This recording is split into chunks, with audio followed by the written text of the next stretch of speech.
The sacking of the Rubian River Ford village left it in ruins. Those who refused to surrender their belongings were made examples of, their bodies hung on tall posts as grim warnings to any who might defy the phantoms. The rest faced a slower fate, succumbing to hunger and disease.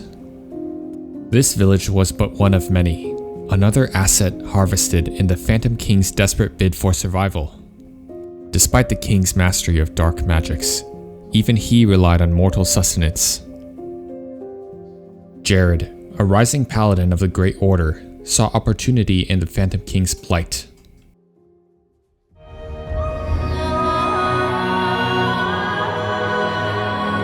Gathered with his war council, Jarrod sharpened his strategy, eyes fixed on the conquest ahead. My lord, we cannot keep waiting. Captain Adel began. Another village gone. The Phantom King must answer for his crimes.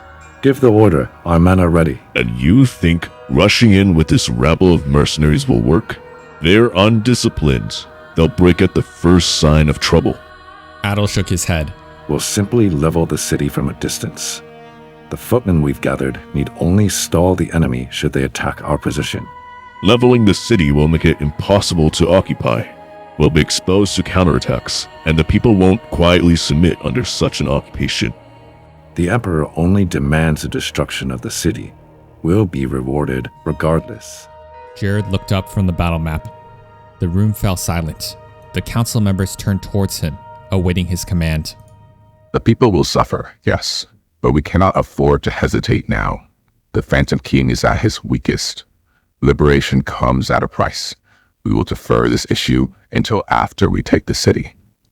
Yes, my lord. The captains and other council members replied in unison.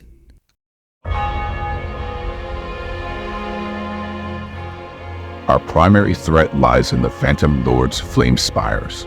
Only our cannons have enough power to destroy them. We must prioritize their destruction. We'll form a defensive box around our cannons, shield bearers and spearmen in the front, riflemen behind them. Juno, you'll lead their formation. Turning to Adel, he said, You will lead the cavalry. Hide in the nearby forest and flank any counterattack. Their target was the south gate, the only side of the city that has just a single gate and bridge. Jarrod doesn't need to occupy the city. His cannons would level the city from a distance. They'll have to leave the safety of their walls and cross the narrow bridge. They'd be better off meeting us in the open field, beyond the bridge, yet our scouts report no signs of such defensive preparations. This could be a trap. The Phantom King and his generals are also formidable. We need to underestimate me. Jarrod drew his sword. My lord, I would never. Jarrod raised his blade to Juno's neck. Grand Bavari's garrison is but a ragtag band of poorly armed peasants. Their main army has long since crumbled.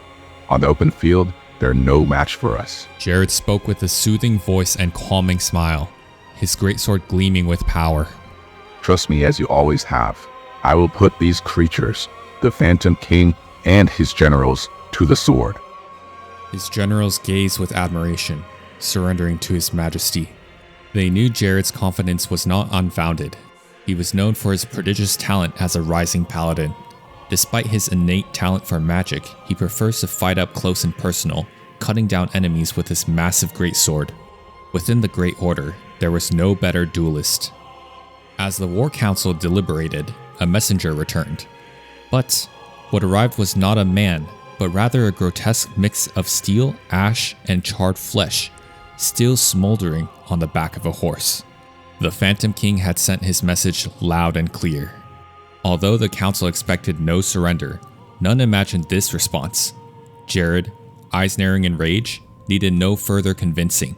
His decision was swift and final. We attack immediately.